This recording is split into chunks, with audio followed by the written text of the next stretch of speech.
I intended to come out a little bit early, anticipating our friend Caroline closing.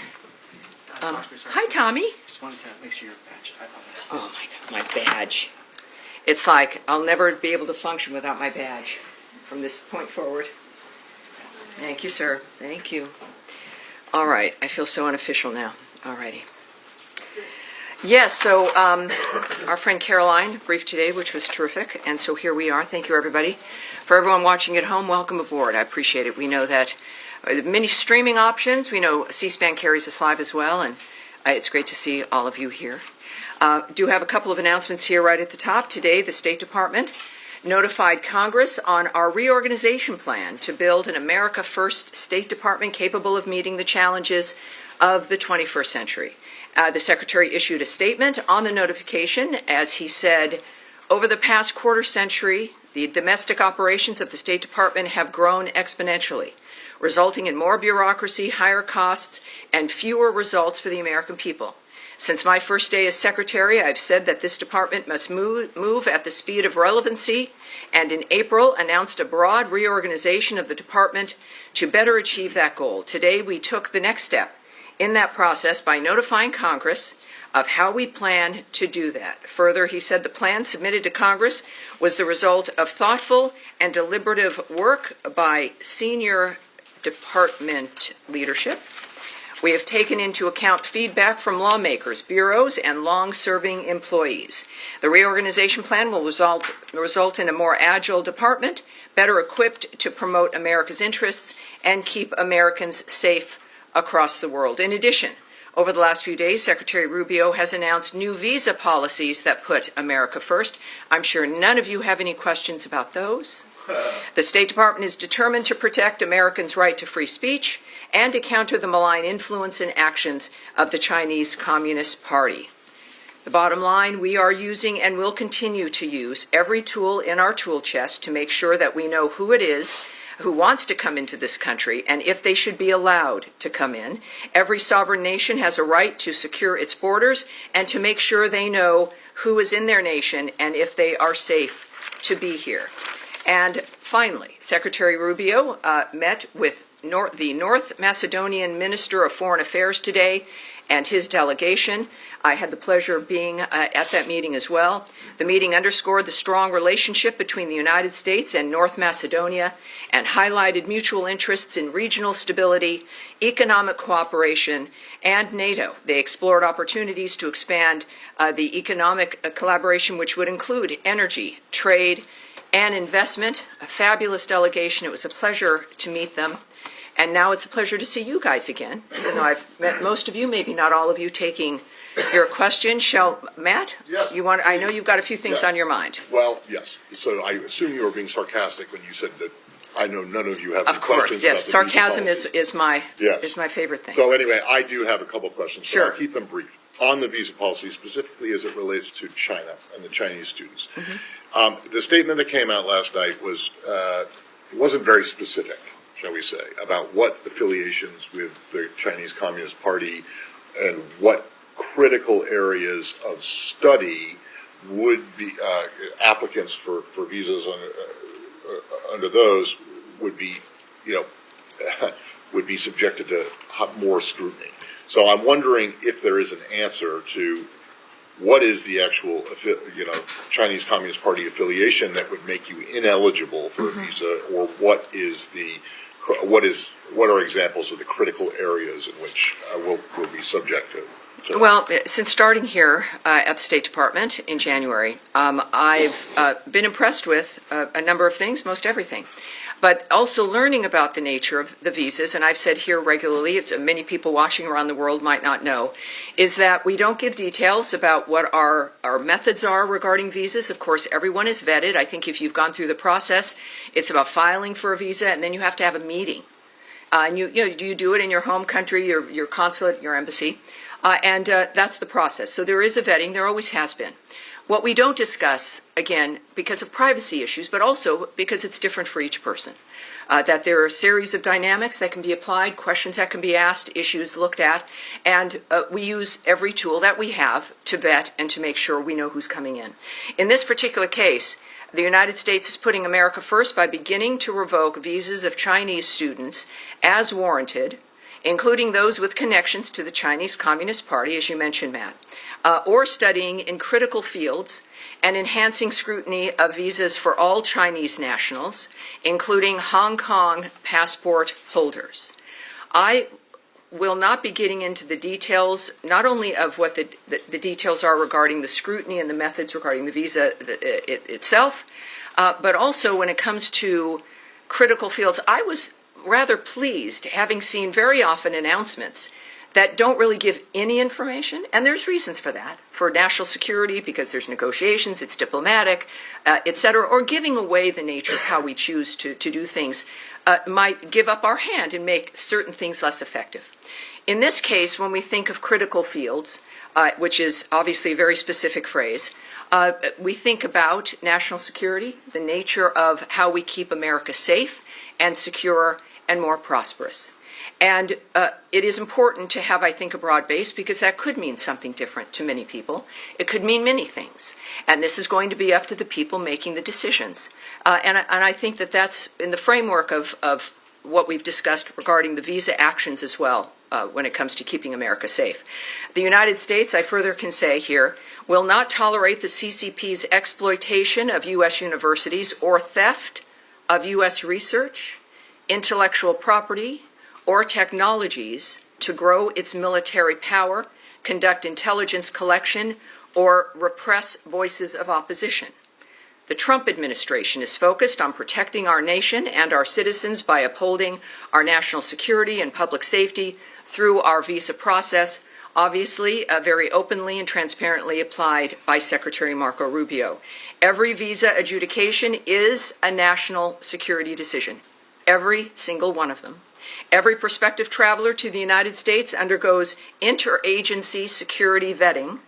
Prohibiting entry to the United States by those who might pose a threat to U.S. national security or public safety is key to protecting U.S. citizens at home.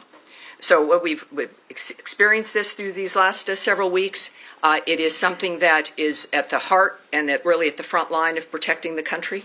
And we're taking it seriously, and we're being open about the nature of what's happening in this particular instance. So can I just ask that last bit that you just said, which was not in the statement last night, and is a little bit more specific? About the nature of the theft of certain things. Yes, Well, we again, and as reporters here all, and curious people, you know the nature of what China has been doing about, with technology, right, stealing information, intellectual property, U.S. research, copyrights, etc. This is not new or confusing, and this is one way that we certainly can try to mitigate that issue. Yes, Andrea Mitchell.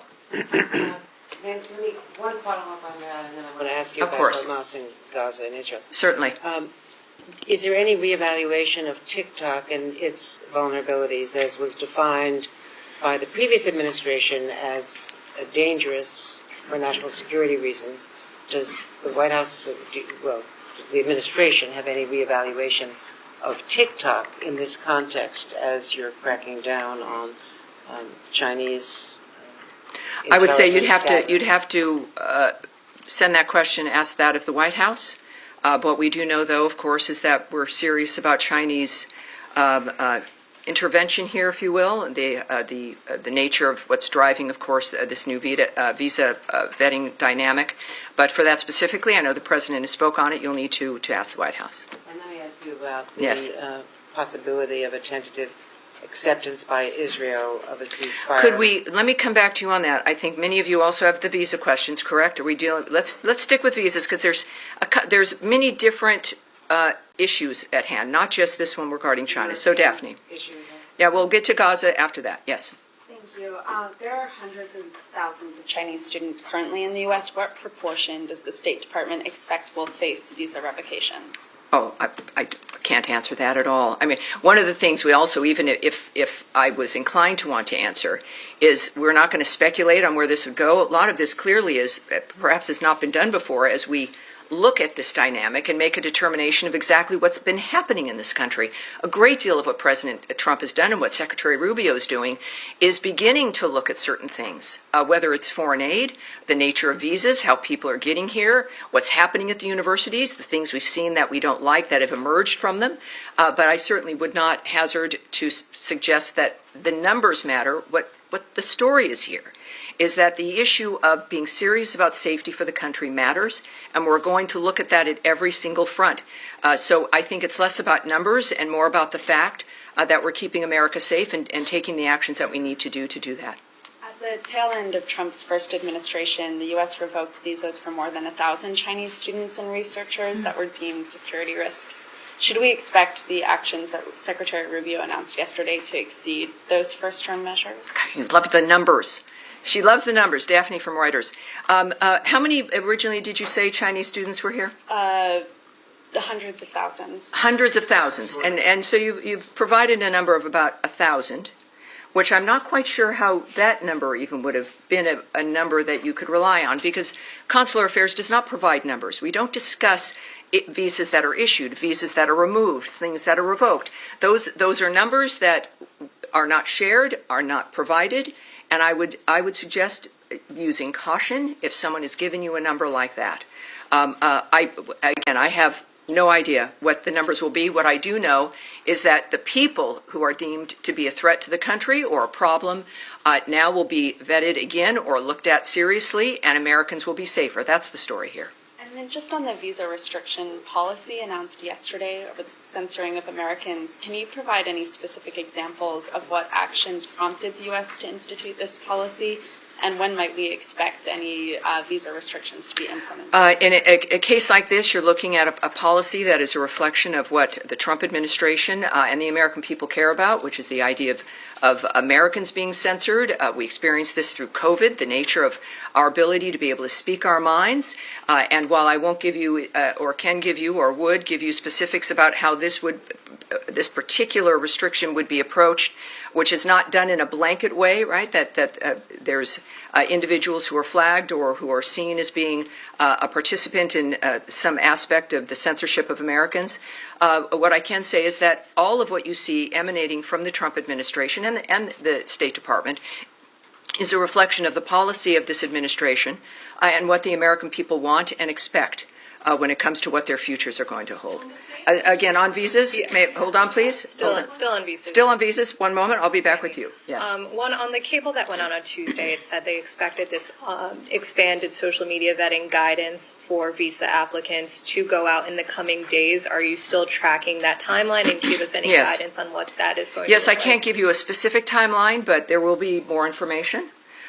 What I can say is that, in general, because that was an internal communication that was leaked, at the same time, we have confirmed that the details are accurate. Also, the Trump administration is focused on protecting our nation and our citizens by upholding the highest standards of national security and public safety through the visa process specifically.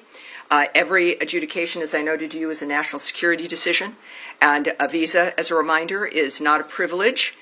It's a privilege, it's not a right, it's not a birthright, it's not something that you're owed, no matter where you come from. Every prospective traveler to the United States undergoes interagency security vetting, and this is important with these conversations because it seems like only certain groups are facing vetting with visas. Every single person does.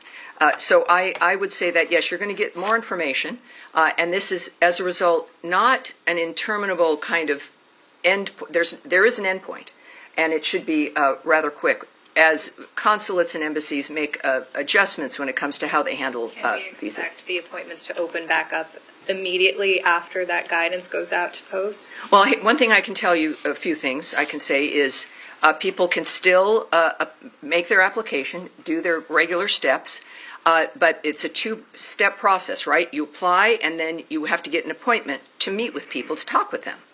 Unlike often with the passport or something, there's a very specific process.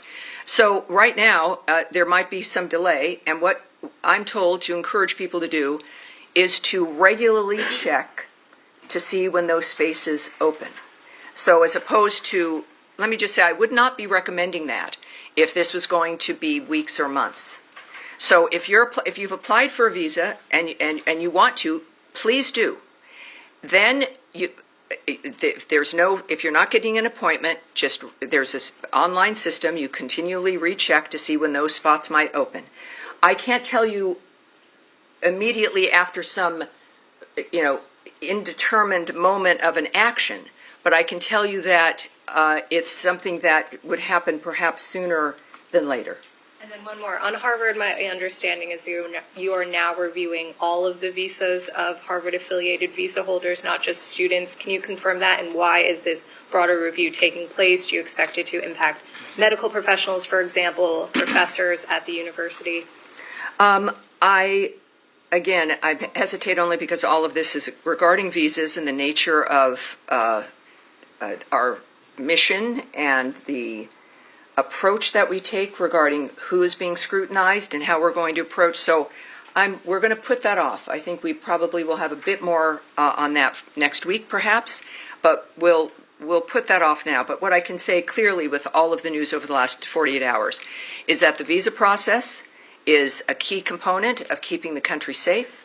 It is not targeted at certain only specific individuals.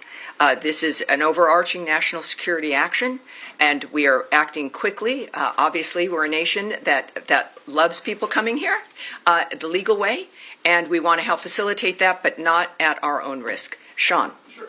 More on the visas. If you don't mind me emphasizing, as Daphne and Matt asked you, on the language, the Secretary's statement yesterday aggressively revoked visas for Chinese students, including those with connections.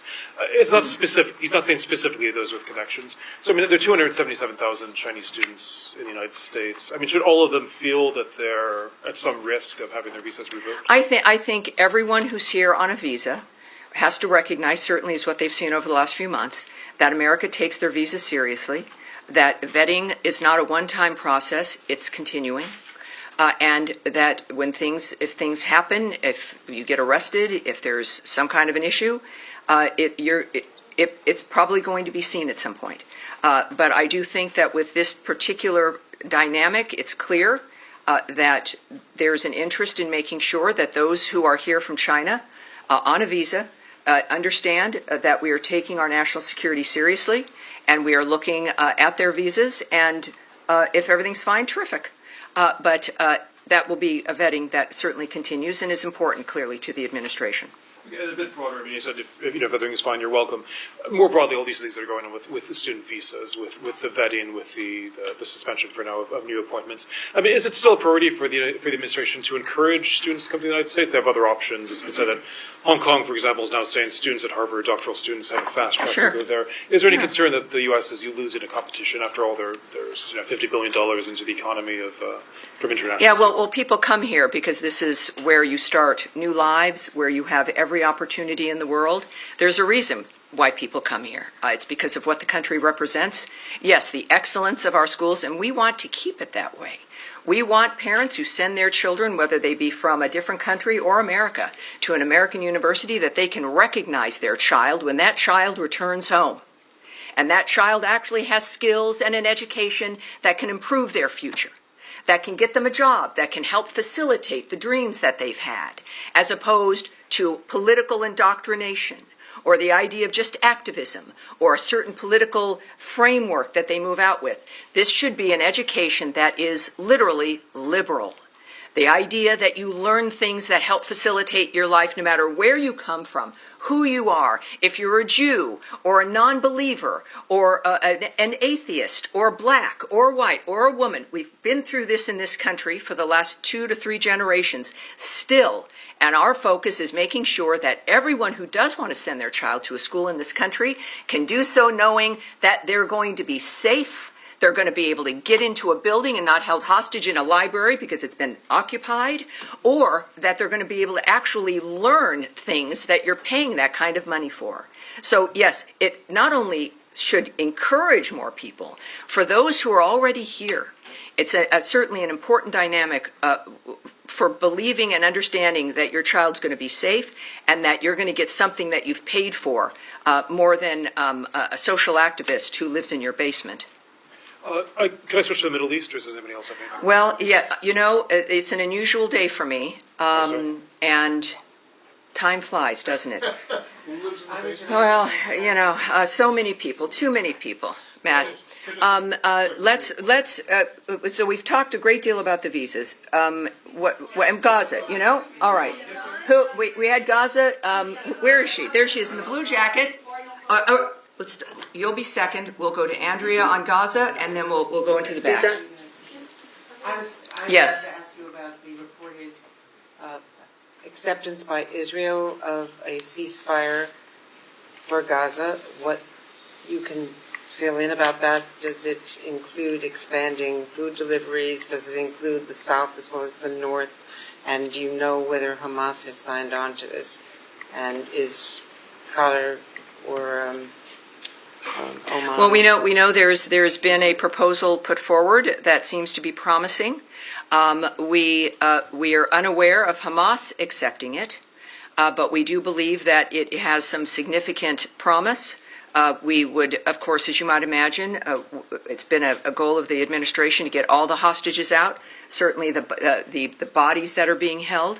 And so, and I believe that Caroline addressed this too, I think, earlier. Yes, so there is some optimism, some important optimism, but the aspect regarding Hamas and its position is unknown at this point. But I think that there's some optimism regarding what has been proposed.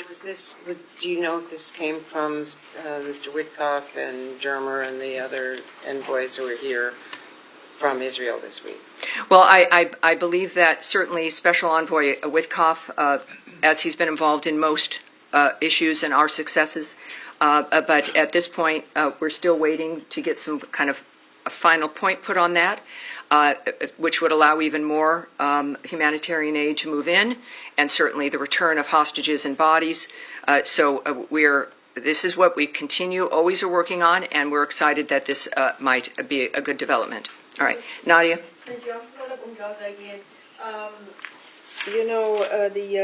Caroline just said now, actually, that both the Israelis and agreed to it, and they're waiting for. Yes, that's correct. So this is when we say this in optimism, it means Israel's agreed.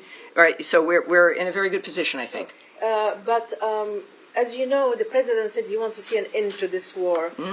Is this any U.S. guarantee that actually they're going to discuss the end of the war after the 60-day ceasefire? Because every time they reach that stop, and the ceasefire collapse is because. Well, the ceasefires don't collapse. Ceasefires are ignored by Hamas, and they're broken by Hamas. They don't just collapse under their weight. Every moment, though, even without a ceasefire and without agreements like this, there's the constant effort to get this heinous situation to end, and not just for the moment, not for the 60 days or 6 months. That is the hallmark of President Trump's vision. And what the secretaries worked for, what our special envoys have worked for. Special Envoy Witkoff could be, just like President Trump, enjoying a very comfortable life somewhere else. But these are men and women who've made this kind of commitment. So I would say that obviously the end goal is an end. But ending the murders, the slaughter, the carnage, and getting people what they need is key. And that, of course, you can't. It's different, and I think Zelensky had noted this as well, right? I mean, you can't talk about peace as you're being shot at and killed. I mean, it's one thing has to be able to lead to the other. Otherwise, it just doesn't make sense. All right. Now, in the blue, I've skipped you off, and are you on this part? I want to go back to the visa. Visa. All right. Let's get one more question regarding Gaza. And yes, in Middle East. Go ahead. Okay. Go ahead. Yes, you go ahead first. We won't go right back. We won't go to visas. We've spent a great deal of time on that. Go ahead. Me? Okay.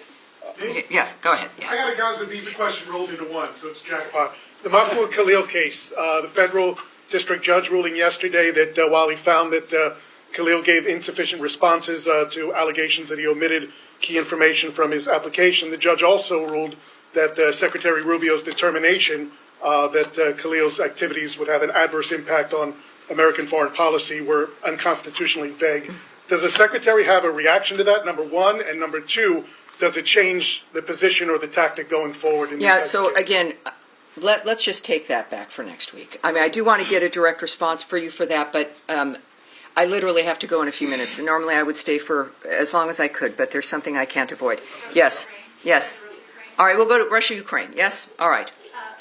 Obviously, the Secretary connected with his counterpart in Russia yesterday. In their call, did Mr. Lavrov give Secretary Rubio any indication of whether and when this peace memorandum that Russia promised would materialize? President Zelensky is saying nobody has seen it, and Secretary Rubio has said it's an important indicator of how serious Russia is about continuing negotiations. So I'm wondering if you have an update. Yes, again, we've said multiple times that we're going to judge Russia based not on what they say, but on what they do. And right now what's happening is not good, right? You've heard that from the president.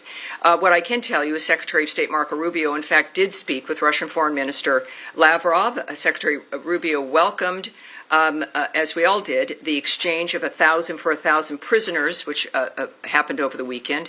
That was arranged, I believe, while we were in Istanbul, Turkey. The Secretary reiterated President Trump's calls for constructive, good faith dialogue with Ukraine as the only path forward ending the war. So that's what we're saying about the call itself, and we'll have to kind of leave that there. On the question of the good faith dialogue, Sure. does the Secretary believe that what the Russians have offered in terms of these direct talks with the Ukrainians in Istanbul, is that being offered in good faith? We understand it's the same delegation that was dispatched last time. Is this actually going to move the ball forward, or is it a rehashing? Right. Well, that's kind of, I think, at the heart of the current diplomatic dialogues and negotiations, and I won't characterize the Secretary's point of view or his approach. I think what he reiterated after this call, I think, speaks for itself, that he reiterated President Trump's calls for constructive, good faith dialogue as the only way to end the war. So that was repeated in that call, and I think that speaks to the Secretary's position. All right, yes, sir, go ahead. May I just follow up on that? Can this good faith dialogue continue alongside military offensive? You've got to repeat that first part. This what? Can this good faith dialogue can this continue alongside military offensive? Well, obviously, we're going to find that out. Again, we're judging, and I think the president has judged Putin based on the nature of what was clearly extremely frustrating to him regarding the killing of civilians while talks are going on for a ceasefire. And it is that's a judgment that's going to come from the leaders of this country, the leaders, frankly, of the free world, of whether or not that's possible. And we're going to have to take that moment by moment in this case, I think. Are you guys involved into the second part of Istanbul talks? Are you part of it? I'm not going to go into that. I have nothing to preview for you on that. So, yes, sir, go ahead. On Iran, the president yesterday said that the deal with Iran could happen in the next couple of weeks. The Iranian foreign minister today on X said that media are speculating about an imminent agreement, but he's not sure we are there yet. Any reaction to what he said? Well, people are speculating because maybe somebody goes on radio and starts to speculate and starts to talk and starts to gossip. We don't do that.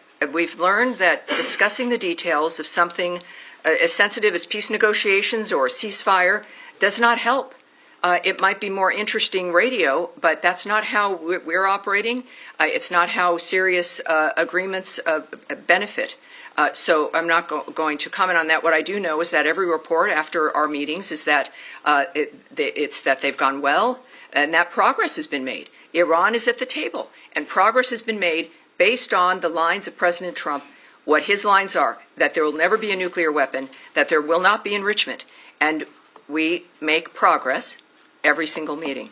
And that, unfortunately, in our very strange short day, that is going to be it today.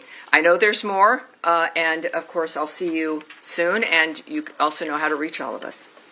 All right, thank you, everybody. That really is it. Thank you. Appreciate it. Have a great...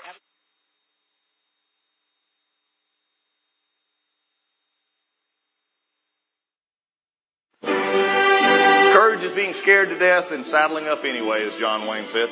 Y'all made it. You climbed that mountain. Take the risk, push yourself onto a new challenge.